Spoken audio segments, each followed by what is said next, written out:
What's up, guys? The Organica here, and of course, welcome to Organic Adventures podcast, right? Where we are all about ensuring that you experience that particular magic that happens in the organic, in the eco-friendly, and of course in the sustainable world, so that you can actually be able to experience it and of course live it.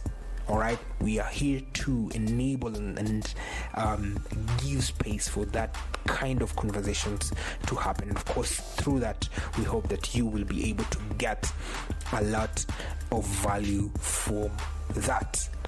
Before we go on, a special shout out, of course, to our friends at Think Organic Kenya, who pride themselves as being the home of organic products.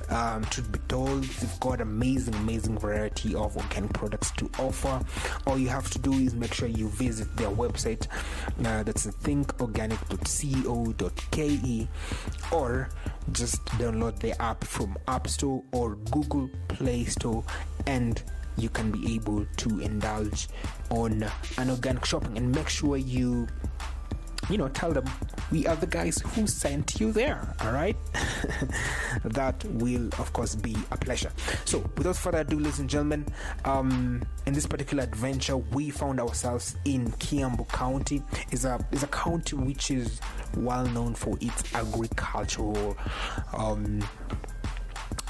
value. All right, it's a county which is rich in good soils, and people can argue it's the basket of Nairobi County. All right, I'd rather be specific, Nairobi City. A lot of food comes from that place. So we were here to see Mr. Humphrey Kamau, who has been an organic farmer for a little more than 12 years now. So he's an experienced guy. So we were there so that he can be able to share with us a thing or two about organic farming. What are some of the challenges that he has been able to to face? What are some of the benefits? What has he actually been able to gain from being an organic farmer? Rather, that is very a special question to get to ask. So he was able to share with us all that.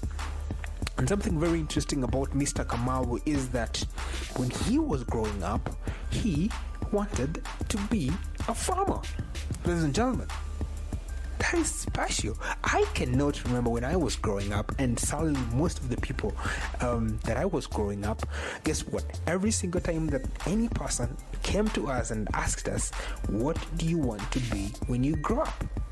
All right, farmer was nowhere near some of the answers that came about when I was young. I wanted to be a doctor. All right, I wanted to be a doctor, but guess what? I am now a farmer. So for him, he's sort of living his dream, which is a special case that most people don't come often with. So he was able to share with us a thing or two, and I actually also love this farm. It was absolutely colorful. It also took me back when I was growing up, right? I grew up in an agricultural family where my grandparents were farmers. So most of my time when I was young, I spent it on the farm. But guess what? When I grew up, I wanted to be a doctor. I didn't know that this would come back to haunt me. But when I was growing up, I loved it. All right, I loved it because there was a lot of art that went into how my grandparents grew their crops. At that time, I didn't understand that agriculture was both an art and a science, but now I do. Right? There was that beauty in the way they could intercrop crops differently. There was that bit of beauty that came into farm, and when I looked at this particular farm, there was that feel about it. All right, so it was a special place. It also enabled me to reconnect to my younger self. So, ladies and gentlemen, without further ado, this is how this particular podcast went down.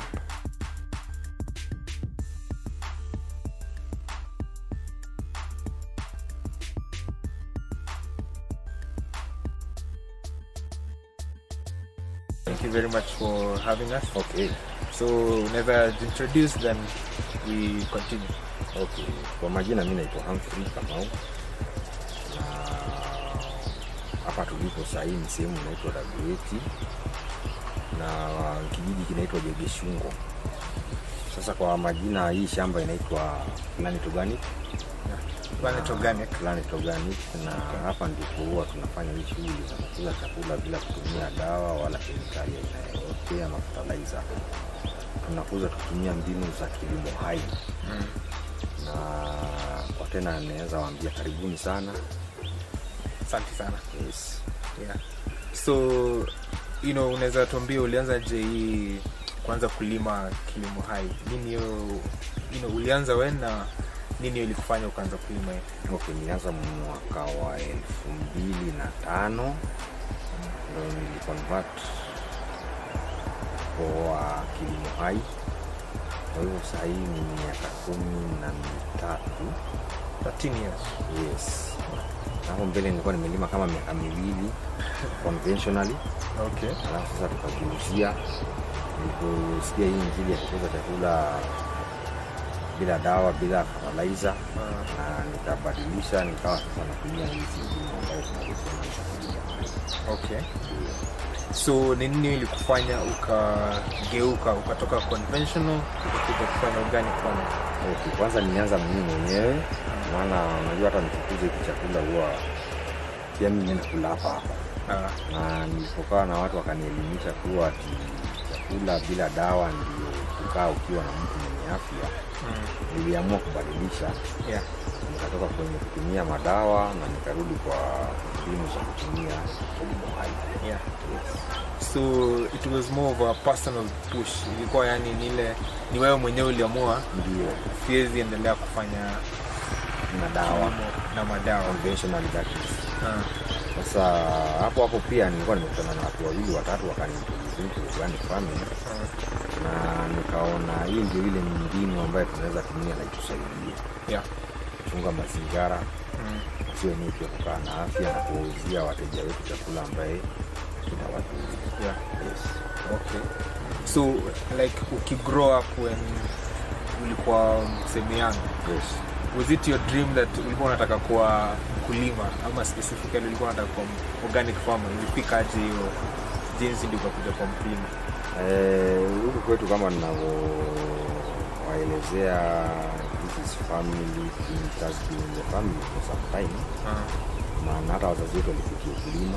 Yeah. Na hata mababu zetu pia walifikia ukulima. Kwa hivyo hii ni mbegu ambayo ilipandwa tangu tukiwa wadogo. Okay. Sasa pia mimi nilikuwa natamani, maana pia nilikuwa nikija nikifanya tu kazi. Nilikuwa nauliza je, siku moja ikifanye kiwa yangu. Okay. Nashukuru Mungu pia labda amenisaidia nimefika hapa nimefika. Nashukuru. Okay.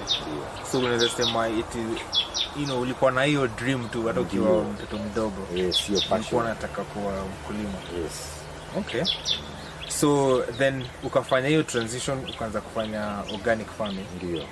So what was ulikuwa na fear gani most ukiingia katika kufanya organic? Nini ilikuwa inakufanya ilikuwa inakufanya unakuwa na shauku kidogo? Okay, sana ilikuwa ni soko. Maana kitambo ni convince customer zangu atikuwa hizi ni organic. Waache kununua chakula kwa soko waje wanunue hapa. Yeah. Unajua lazima ilikuwa ina take effort kubwa sana. Yes. Na kuwa convince kuwa hiki chakula ndio chakula ambayo wanafaa kula. Sasa nilikuwa na shida kidogo, nilikuwa tunashindwa soko itatoka wapi. Lakini soko kwa bahati nzuri ikapatikana. Yeah. Kwa hivyo hiyo ndio ilikuwa challenge kubwa kule, nitaenda kuuza chakula yangu. Lakini kwa sasa kilimo ya kutumia bila dawa hii ambayo tunasema ni kilimo hai kimekuwa na watu wameenda wakiunderstand. Yeah. Na bado tuna hope kupitia kama nyinyi sambazie hizi habari. Exactly. Hii soko itakuwa. So your first hurdle ilikuwa soko. Yes. And then in terms of now could decide nataka grow certain kind of crops. Yes. Ulienda ukaulizia market kwanza ama you thought those kind of crops zenye ulikuwa unapenda ndio ulikuwa unataka grow? Well, zingine nimekuongea na wakulima wenzangu kama farmer na hapo ndo nimejisomea nikajua zile vitu ambaye naweza kuuza. Kama mnavyoona hapa kwetu ni mboga ndio kwa wingi. Vegetables. Hizi ndio vitu ambaye niliona ni rahisi zaidi kupanda kuliko vitu vingine ambaye vitahitaji dawa. Sasa I did away with things like tomatoes, things like capsicum, na nikaamua kukuza chakula ambaye najua haitanigharimu sana kukuza bila dawa. Okay. So usha decide those kind of crops. Ni crops gani wewe mwenyewe unapenda kugrow? As in, kuna certain kind of crops that when you look at them you say these are my favorites, or rather even when you grow them uko sure market ita respond positively. Ndio. What are the top 3 crops that unasema soko ikosi? 1 mboga za kienyeji, 2 strawberries, na vitu kama broccoli, cauliflower. Hizo tukosi soko ya haraka. So those are fast moving. Yes. You are guaranteed to produce enough. You will have a market. Yes. So and then in the process of growing those crops, so you can sort of unaweza tupeleka tu one by one as now we as an organic farmer, from land preparation to harvesting. You can unaweza tupatie tu an overview of how you go through that process. So you said I want to grow broccoli. How do you start preparing the land? How do you go to get the seeds? The seeds. How do you weed? And how do you know that they are now ready for the market? Okay. Things like broccoli are heavy feeders. Kwa hivyo wakati nataka kuanza kutayarisha shamba, nitatoa magugu yote. Alafu sasa kama ni kulima, tutalima lakini hatutalima na design ya kutabodi. Minimum tillage. Alafu nisambaze mbolea. Alafu sasa nipande mimea yangu. Ikisha mea tena niongeze compost nyingine. Wasikose kitu ya kukula, maana it is a heavy feeder. Sasa hivyo ndio tunatayarisha vitu kama broccoli kupanda. Alafu sasa hapo ndakaa nikipalilia maji. Alafu zilikuwa tayari good to go. So in terms of weeding, because weeding and disease and pest control inakuanga most challenge. Watu wenye wataka convert kwa organic, because there's that fear, I probably will not have enough chemicals or enough ways to control them. How do you how do you control pests and diseases? Okay. Kwanza na weed. We don't use any herbicides. Kwa hivyo inabidi ni control weed mechanically. Kutumia mikono yangu kulima. Sasa once obviously shamba yako kulizoesha kuilima ya uweki magugu, hamtasumbuana sana. Utaweza kuwa kama nilikuwa nalima mara 2 kwa mwezi, nitalima mara 1, maana sipatii magugu time ya kutoa maua. Na maua si ndio seed. Sasa kama seed haipatikani kwa shamba itaenda kupunguza magugu. Sasa hivyo ndio huwa tunapunguza. Haya, mimea mengine kama magugu vile tunavyosema ndani ya shamba ndio inapeleka kama host za wadudu. Sasa kama shamba haina magugu, ndio wadudu tunapotea na wao. Kwa hivyo mambo na dawa ni ngumu sana ukiona tuna wadudu kama shamba ambaye haina magugu mengi. Kitu kingine watu tunafanya huwa tunaita crop. Kama hapo unavyoona nimepanda strawberries, katikati nimeweka spinach. One spinach inatumika kama cover crop. Tukava mmea wangu wa strawberry. Hata ndege akiwajua haoni sana. I'm confused. Alafu pia bado katikati tunatumia mimea mingine ya kufanya kama kuripel wadudu. Maana hapa kama nitakuwa na mdudu wa kukula strawberry, akuja land kwa spinach. Unaona sasa hawataelewana. Atajua hapa pakujaji poa. Atahama tena sehemu nyingine. Hivyo ndio watu na control wadudu. Vitu kama strawberry hazina challenge sana mingi za ugonjwa. Isipokuwa labda wakati wa mvua. Because kuna hiyo a lot of nutrients for them not a lot of nutrients. You know, most of the diseases are soil-borne. Yeah. So wakati wa mvua si lazima manyunyu yakinyunyika kwa mchanga lazima magonjwa yatakuwa active. Yeah. Sasa wakati kama huu ndio huwa kuna challenges, lakini kukiwa kavu naendelea tu kama kavu. Okay. So and then there's this hurdle also of certifications. Yes. How do you go through it? You know, what is your experience as you know, people come to certify you and actually wanasema yes, your products are organic? Okay. Yes, that is a very major challenge. Ya kwanza, certification Kenya ni expensive. It's expensive. Yes, it's quite expensive, maana tunafanya yearly. Na kwa wale ambao sasa hivi tunatumia shilingi 14,000 per year. And it's been a challenge because kuna mkulima mwingine labda anataka kukuza lakini yeye ni small scale. Sasa naona kitambo apate hiyo shilingi 14,000 alipe, inakuwa challenge. Maana labda yako kashamba kake ndio anategemea. Ama mimi haka kashamba tu ndio mimi nategemea. Na tena mmetoa shilingi 14,000.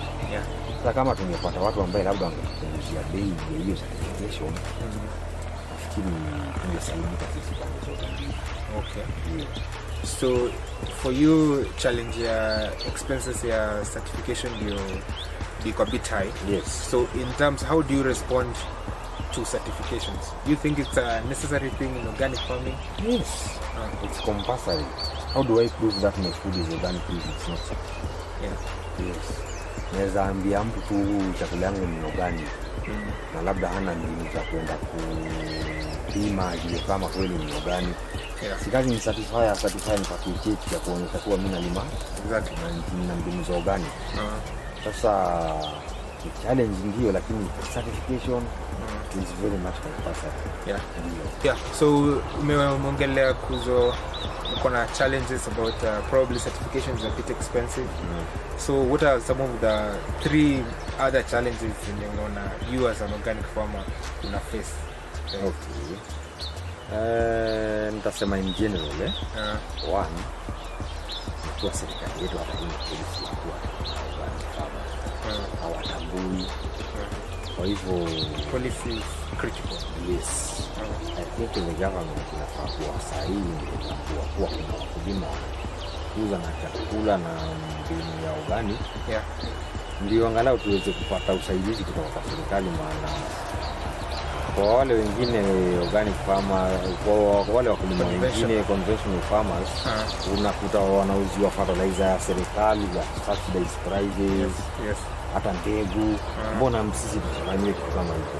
Exactly. Sasa tungeomba tena serikali kama inaweza itusaidie na kutambua kuwa kuna wakulima, kuna sekta ya wakulima wa organic. Yeah. Hiyo nafikiri itakuwa kitu moja muhimu sana. Pili, tunataka sana kama tunaweza pata watu kama nyinyi ambao wanaweza injili ya organic, ndio watu waweze kujua kweli kama kuna chakula kinakuzwa bila dawa ama fertilizer. Yes. Okay. Yeah. So policy, want to make sure there is a government policy. Yes, of course. Eco, and then create awareness on organic. Yes, and the benefits of organic. Yeah. Yes. And then the last one. The last one is kama kweli kunaweza tokea tena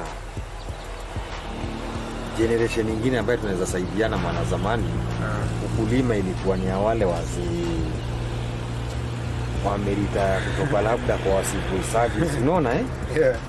Tungelitaka sana kama ingewezekana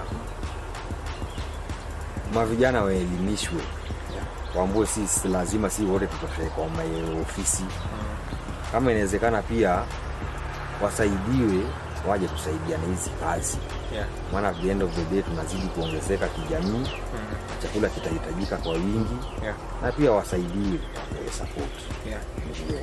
So support is critical actually. Yes, of course. Because kuna wase wanaweza taka kuja kufanya farming, and then some challenges like unapata hawana land, so pesa pia so those challenges, I agree with you, those kind of challenges government can at least do something. Yes, of course.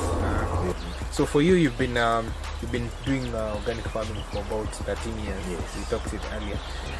What are some of the benefits umeona umepata from doing organic farming? Benefits nimepata nitaanza na mimi mwenyewe.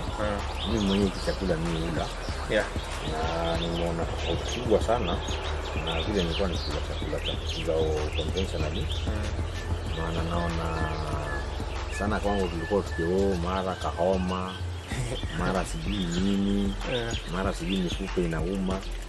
Na naona kuna tofauti kubwa sana, maana sio lazima niambiwe na mtu, hata mimi pia naona nimebaki afya. Yeah. Na nashukuru. Pili, vile nilikuwa nauza chakula zangu conventionally, kwa sasa naona kidogo nimeempower. Yeah. Mapeni si vile nilikuwa miaka kadhaa iliyopita. Okay. Ndio. Kwa hivyo I think organic is the way to go, and I'm sure it's the way to go. Hii ndio ile kitu ambayo itatusaidia na ituokoe na magonjwa mengi. Yes. Natupai kama watu ambao. So what kind of message uko nayo unaweza ambia watu wengine? Maybe this is a farmer who has been thinking about going organic. What is that one advice unaweza kuwa nayo? Mbinu hakuna nyingine isipokuwa hii ya kwenda kilimo hai. Tukuze kilimo hai. Na kushakuza kilimo hai, tutunge mazingara. Yeah. Tuwenye tukae na afya. Na one way or the other, hata kukuza chakula organic bado unapata matunda. Yeah. Okay. Yes. So organic is the only way to go. Yes. That's the message for me. Yes, that's the only way to go. We save the planet.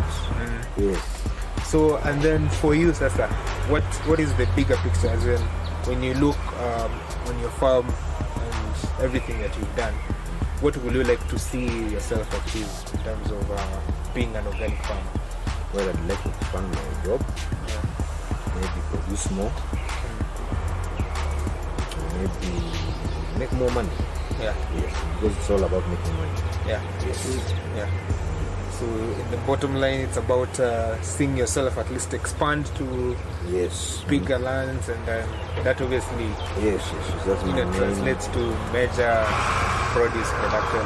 Yes. And then finally, good pocket, yeah? Yes. Good money in the pocket. Yes, and once you want to make money, you have to invest.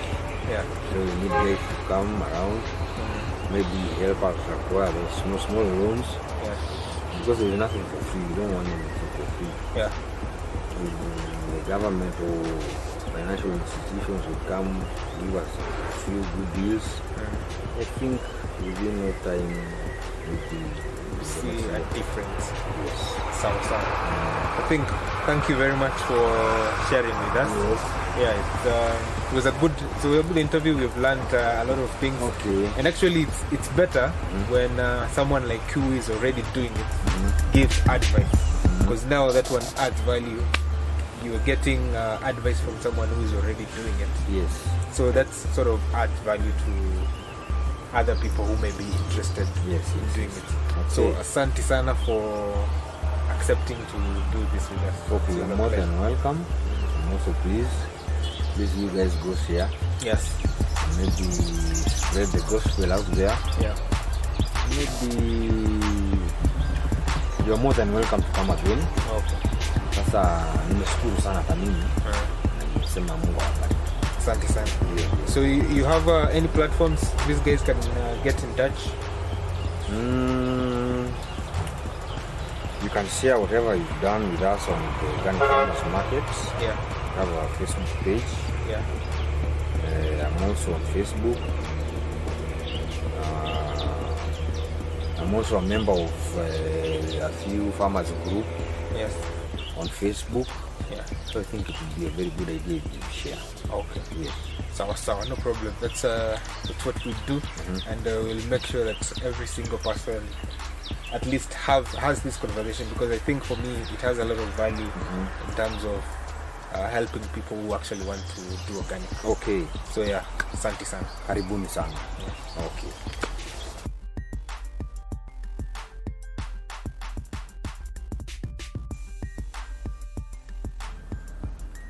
All right, what an adventure that was, ladies and gentlemen. Loved every single bit of it. There was a lot of value from that particular podcast.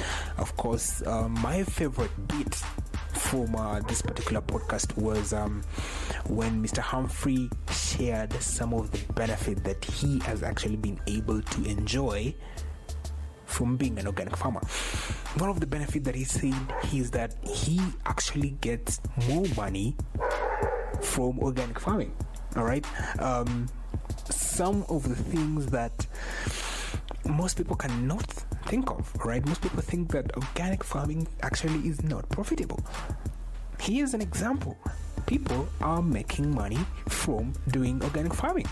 All right, and for me, my second and favorite thing that he shared, that he has been able to enjoy from being an organic farmer, is that right now, since he started consuming organic products, actually the rate of him getting sick has reduced.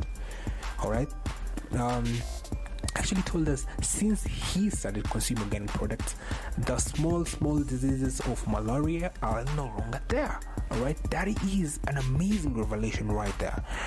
All right, so that shows that there is actually a difference from one consuming organic products, and that is one of the main reasons that we have partnered with our friends at Think Organic, who actually proud themselves as being the home of organic products. So they are actually trying to make sure that you and me have an easy access to organic products. All you just have to do is visit their website, thinkorganic.co.ke, or just download the app from App Store or Google Play Store, and then you can be able to order your products. So for me, the health bit was absolutely critical.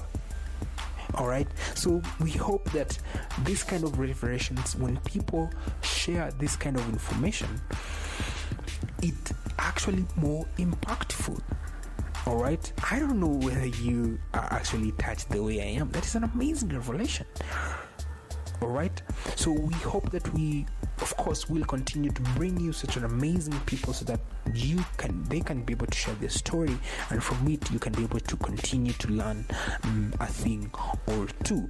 All right, ladies and gentlemen, thank you very much for joining us in this particular podcast, and of course, till the next one, ladies and gentlemen, be organic.